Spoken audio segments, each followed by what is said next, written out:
Hello dear students, তোমরা সকলেই জানো যে আগামী 12ই October West Bengal police SI এর প্রিলিমস এক্সাম হতে চলেছে এবং তারপর 15ই অক্টোবর কলকাতা পুলিশ এসআই এর মেন্স এক্সাম হতে চলেছে।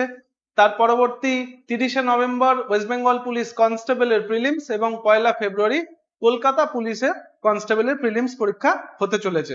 তো অনেকগুলি পুলিশের পরীক্ষা খুব তাড়াতাড়ি সামনে আসতে চলেছে, যেগুলোর date West Bengal police recruitment board দিয়ে দিয়েছে।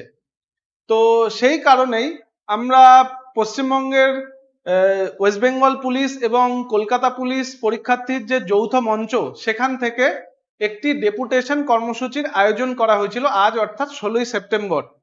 3 পয়েন্ট এজেন্ডা নিয়ে এই ডেপুটেশন কর্মসূচিটি ঠিক করা হয়েছিল। কি ছিল সেই 3টি পয়েন্ট? প্রথম পয়েন্ট ছিল strict security in question paper handling. Question paper নিয়ে যাওয়া, নিয়ে আসা, রাখা, এই সমস্ত ব্যাপারগুলো নিয়ে যেন পুলিশের পক্ষ থেকে বা অ্যাডমিনিস্ট্রেশনের পক্ষ থেকে খুব কড়া নজরদারি রাখা হয় বা চালানো যায়। দ্বিতীয় পয়েন্ট ছিল adequate security at examination venues. যে সমস্ত জায়গায় পরীক্ষাগুলি হবে, যে সমস্ত স্কুলে পরীক্ষাগুলি হবে, সেখানে যেন সিকিউরিটি সিস্টেম খুব ভালো হয়, সিকিউরিটি সিস্টেম যেন যথেচ্ছ থাকে, যেন প্রত্যেকটা ক্যান্ডিডেটকে সঠিকভাবে তারা চেক করতে পারেন, ঢোকার সময় কোনো কিছু যেন তাদের কাছে না থাকে। কারণ হলো বিশাল সংখ্যক পরীক্ষার্থী এই পরীক্ষাটি দিতে চলেছে। তো এত বড় পরীক্ষা আয়োজন করতে গেলে যথেষ্ট পরিমাণের ওয়ার্কফোর্স বা ম্যান পাওয়ার দরকার সিকিউরিটি সঠিকভাবে পরিচালনা করার জন্য। আর তৃতীয় পয়েন্ট ছিল অ্যাকশন এগেনস্ট ম্যাল প্র্যাকটিস।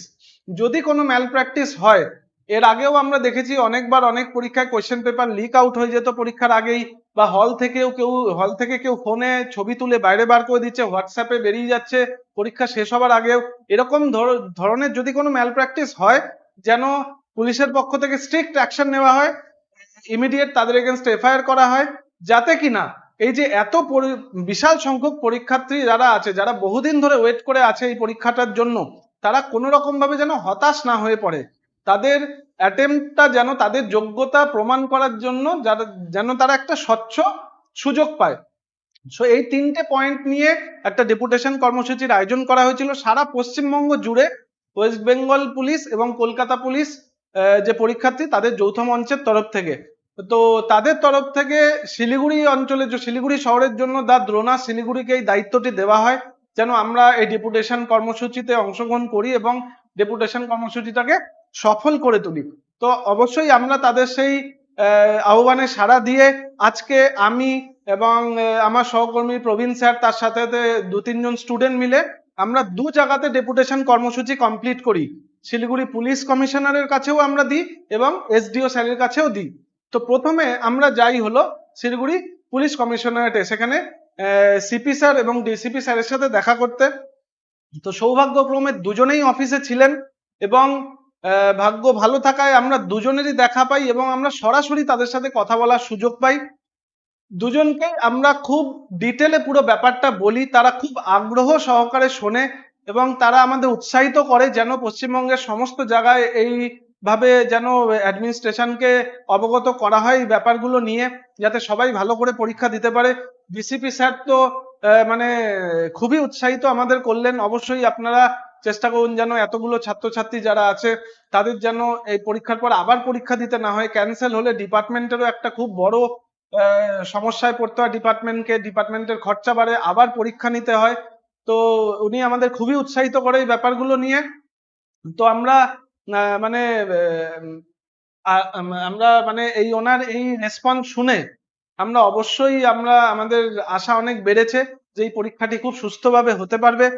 তো সিপি স্যারের কাছে দেওয়ার পরে তারপর আমরা যাই এসডিও অফিসে, এসডিও স্যারের কাছে দিতে। 2টো কপি আমি দিয়ে দিয়েছি, যে এটা হলো সিপি স্যারের রিসিভিং আর এটা হলো এসডিও স্যারের রিসিভিং। এসডিও স্যারের ক্ষেত্রে কি হয়, এসডিও স্যার ইন্টারভিউ নিচ্ছিলেন কিছু রিক্রুটমেন্টের জন্য, ইনহাউস রিক্রুটমেন্টের জন্য। তো এসডিও স্যার খুব ব্যস্ত ছিলেন। তো আমরা এসডিও স্যারের যে পিএ, তাকে আমরা পুরো ব্যাপারটা বিষয়টা বুঝিয়ে বলি। আমরা জাস্ট বলি যে একটুখানি কি দেখা করা যাবে, বলছে স্যার তো ইন্টারভিউ নিচ্ছেন, তো আজকে দেখা করা মুশকিল। তো আমরা বললাম জাস্ট একবার। তো উনি জাস্ট, আমরা কি করলাম, দরজাটা খুলে স্যারকে জাস্ট এটুকুনি বলতে হয়েছে, স্যার একটা লেটার দিয়েছি, কাইন্ডলি আপনি একটু দেখবেন। তো আমাদের তরফ থেকে আমরা চেষ্টা করেছি আমাদের সমগ্র প্রচেষ্টা দিয়ে যেন এই ডেপুটেশন কর্মসূচিকে সফল করে তোলা যায়। জোনাস সবসময় পশ্চিমবঙ্গের সকল পরীক্ষার্থীর সাথে সর্বতোভাবে সাহায্যের জন্য এগিয়ে আছে। তো যদি স্টুডেন্টরা যদি আগ্রহ দেখায়, তো আমাদের মতো প্রতিষ্ঠানগুলো অবশ্যই তাদের পাশে দাঁড়ানোর আগ্রহ দেখাবে। তো এই জাস্ট এই ডেপুটেশন কর্মসূচির ডিটেলিংটা জাস্ট করার ছিল।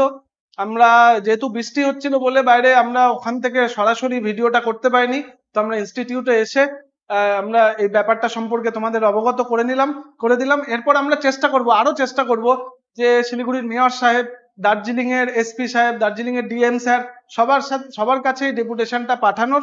যেহেতু সেগুলো মানে দার্জিলিং এর এসপি স্যার বা ডিএম স্যারের অফিসটা আমাদের এখান থেকে অনেকটা দূরে, তো প্রায় 4 ঘন্টার রাস্তা। তো আমরা আজকে শিলিগুড়িটা কমপ্লিট করলাম, আগামী দিনে চেষ্টা করব দার্জিলিং এরটাও কমপ্লিট করার।